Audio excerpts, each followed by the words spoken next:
இன்றைக்கி மேடையில் பார்த்த விஷயங்கள் எல்லாமே வந்து பிரமிப்பாக இருந்துச்சு, ஆச்சரியமாக இருந்துச்சு.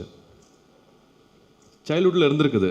கார்த்தி சொன்ன மாதிரி வந்து இவங்க நம்மளுக்கு சொந்தக்காரங்களா இல்லை வந்து சும்மா பத்திரிக்காரங்களா அப்படிங்கிற டவுட் வர அளவுக்கு வீட்டுக்கு வந்துட்டு போகிறவங்க வந்து ஒரு சொந்தக்காரங்க மாதிரி தான் இருந்துட்டு போயிருக்காங்க.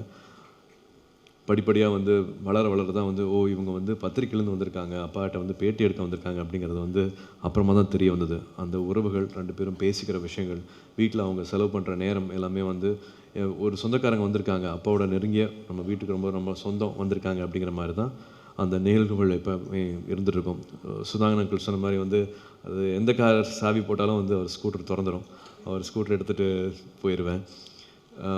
இட் வாஸ் மோர் லைக் ஒரு ஒரு பெரியப்பா சித்தப்பா அந்த மாதிரி வந்து ரெண்டு பேரும் டைம் ஸ்பெண்ட் பண்ணிகிட்டு இருக்காங்க அப்படிங்கிறதா இருக்கும். சினிமா பற்றி பேசுகிறாங்களா அப்படின்னு கூட தெரியாது. It will be very emotional and very very personal. அந்த மாதிரியான நிகழ்வுகள் மட்டும்தான் வந்து எப்பவுமே நடந்துகிட்டே இருந்திருக்குது. ஸோ இது வந்து ஒரு காலேஜ் ரீயூனியன் மாதிரி இருக்கணும் அப்படின்னு தான் நினச்சோம்.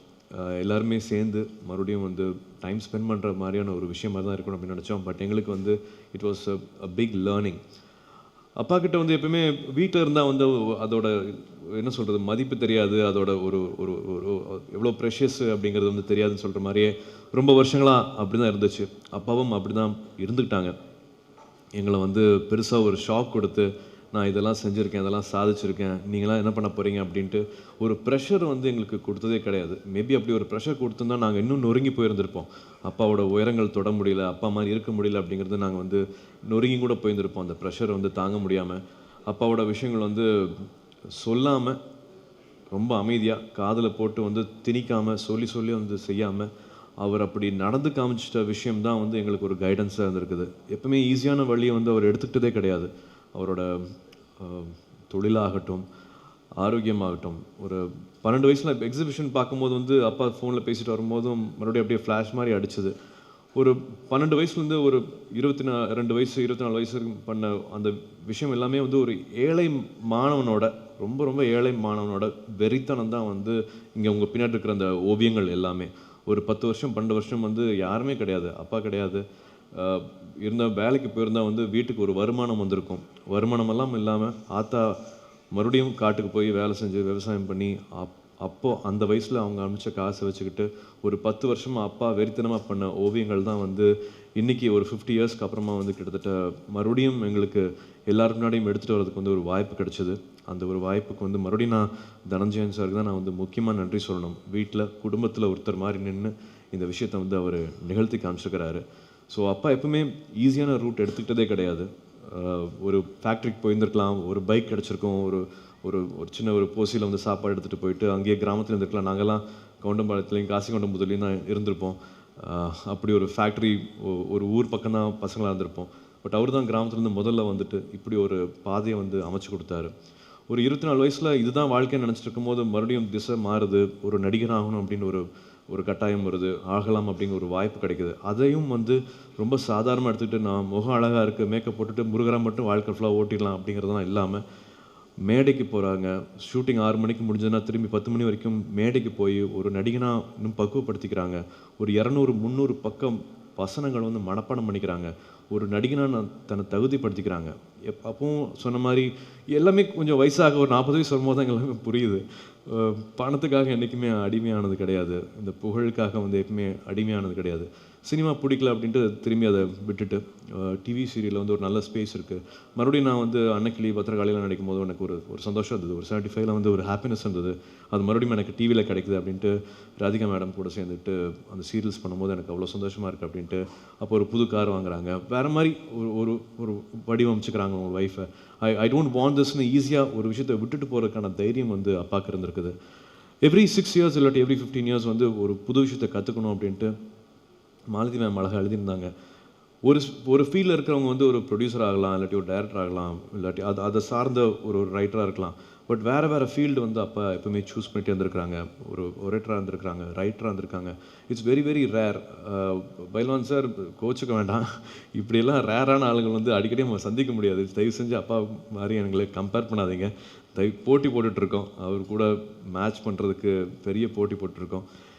இந்த இந்த ஒரு நிகழ்வு வந்து மறுபடியும் ஒரு ஒரு காலேஜ் யூனியன் மாதிரி தான் இருக்கணும், மறுபடியும் வந்து அப்பா கூட டைம் ஸ்பெண்ட் பண்ணுற ஒரு நிகழ்வாக இருக்கணும்னு நினச்சோம். ஒரு மேடை பேச்சாவோ ஒரு ஃபார்முலா ஆக்கணும் அப்படின்ட்டு ஆசைப்படவே இல்லை. இந்த ஒரு பகிர்தல், ஸ்டேஜில் இருந்த பகிர்தல் வந்து எனக்கு மட்டும் இல்லை, கோஸ்டார்ஸ் இப்போ பார்க்கக்கூடிய மற்ற சினிமா ஆட்களுக்கும் வந்து நிச்சயமாக இது போய் சேரும்.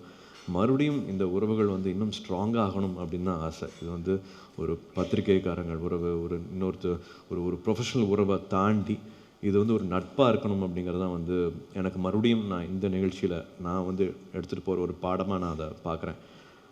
வெறும் சாதிச்சிட்டோம், ஓவியாக இருக்கிறோம், நடிகராக இருக்கிறோம் அப்படின்ட்டு எல்லாமே எக்ஸ்ட்ரீமாக இருக்கிறவங்க எல்லாம் வந்து பேலன்ஸ்டான லைஃப் இருக்குதுன்னு சொல்ல முடியாது. நான் வந்து இதில் நான் ரொம்ப பிஸியாக இருக்கேன், நான் இதில் சாதிச்சிட்டேன், அதனால தான் நான் இதை கண்டுக்க முடியல, அதனால தான் நான் அதை பார்த்துக்க முடியல அப்படின்ட்டு ஈஸியாக வந்து நம்ம ஒரு எக்ஸ்கியூஸ் சொல்லிடலாம். ஃபேமிலி லைஃப் பற்றி சொல்லலாம், இல்லாட்டி ஃப்ரெண்ட்ஸ் சர்க்கிள் வச்சுக்க அதை பற்றி சொல்லலாம். மற்ற விஷயங்கள் எல்லாமே வந்து பேலன்ஸ்டாக இருக்குது அப்படின்னு சொல்லவே முடியாது. எக்ஸ்ட்ரீமாக இருக்கிறவங்க, ஒரு ஒரு ஒரு ஜீனியஸாக இருக்கிறவங்களுக்கு வந்து எப்பவுமே இருக்கிற ஒரு ட்ரேட், அது ஒரு அடையாளம், அது ஒன்றில் மட்டும்தான் வந்து சிறந்து இருக்க முடியும். பட் இன்னுமே அப்பாக்கிட்ட நான் வந்து ஒரு பையனாக வியந்து பார்க்குறது வந்து அப்பாவோட ஃப்ரெண்ட்ஸ் சர்க்கிள் தான். ஒரு 500 பேருக்கு மேலே வந்து இப்போவும் ஒரு வாட்ஸ்அப்பில் இருக்கார், ஃபேஸ்புக்கில் இருக்கார், இப்போவும் வந்து டச்சில் இருக்காங்க. நல்ல விஷயம் கெட்ட விஷயம் எல்லாத்துக்குமே வந்து அப்பா போயிட்டுருக்காங்க. அதுதான் வந்து நான் இன்னுமே பிரமிச்சு பார்க்குறேன். அப்பாவோட மகாபாரதம் எல்லாத்தையும் தாண்டி பிரமிச்சு பார்க்குறது வந்து அவரோட நட்பு வட்டம். அதை வந்து எவ்வளோ பிஸியான லைஃப் ஸ்டைலாக இருந்தாலும் சரி, எவ்வளோ பரபரப்பான லைஃப் ஸ்டைலும் சரி, மகாபாரதம் படிச்சுட்டு இருந்தாலும் சரி, இப்போ திருக்குறளாக இருந்தாலும் சரி, அவர் எங்கள் சொந்தக்காரங்கள் மட்டும் இல்லாமல் இந்த மாதிரி ஒரு 50 வருஷத்துக்கு முன்னாடி இருக்கிற நட்பை வந்து இன்னும் வச்சுட்டு இருக்காங்க. இது நான் மட்டும் இல்லை, என்னோடய ஜென்ரேஷன், என்னோடய வயதை சேர்ந்தவங்க எல்லாருமே வந்து கண்டிப்பாக வச்சுக்கணும் அப்படின்னு நினைக்கிறேன். நம்மளை சுற்றியும் ஒரு அட்லீஸ்ட் ஒரு 20 பேர் 25 பேராவது முக்கியமான நண்பர்கள், நம்ம ஆட்கள், நம்ம சர்க்கிள் அப்படின்னு ஒன்று இருக்கணும். நம்ம வேகமாக நம்ம செல்ஃப் சென்டர்டாக நம்ம பற்றி மட்டுமே நினச்சிட்டு போயிடுறோம். அதை நான் உடைக்கணும்னு நினைக்கிறேன். நானும் அதுக்குள்ளே இருக்கேன், அதுலேருந்து நான் வெளியில் வரணும்னு நினைக்கிறேன். அப்பா கிட்டேருந்து நான் இன்னும் ஃபாலோ பண்ணணும்னு நினைக்கிறது, இந்த மேடையில் ஷேர் பண்ணணும்னு நினைக்கிறது வந்து எப்படி பேலன்ஸ்டாக ஒரு 500 பேரை இன்னும் வந்து நெருக்கமாக வச்சுட்ருக்காங்க அப்படிங்கிறது பொறாமையாக இருக்குது. எனக்கு மறுபடியும் இது ஒரு பாடம். எனக்கு தெரில, ஒரு 75 வயசு ஆகும்போது நான் எந்த ஷேப்பில் இருப்பேனே தெரில. பட் இந்த மாதிரி ஒரு நண்பர்கள் கூடயே இருக்கணும், அவங்க நான் கூடயே வச்சுக்கணும். அவங்களுக்கு என் குடும்பத்தில் இருக்கிறவங்களுக்கு நான் என்ன மதிப்பு கொடுப்பனோ அதே மதிப்பு கொடுத்து இந்த துறையை சேர்ந்தவங்களுக்கு வந்து அந்த நட்பை நான் எப்பவுமே வளர்க்கணும், ஒன்றா வச்சுக்கணும் அப்படின்னு ஆசைப்பட்றேன். நிச்சயமாக சார் சொன்ன மாதிரி வந்து நீங்கள் இல்லாமல் எங்களுக்கு இந்த அடையாளம் கிடைக்கல, இந்த இடம் கிடைக்கவே இல்லை. ஸோ அதை நன்றி சொல்கிற ஒரு விஷயமா இருக்கணும், 2 பேரும் சேர்ந்து டைம் ஸ்பெண்ட்ற விஷயமா இருக்கணும் அப்படிங்கிறதுக்காக தான் இந்த நிகழ்வு.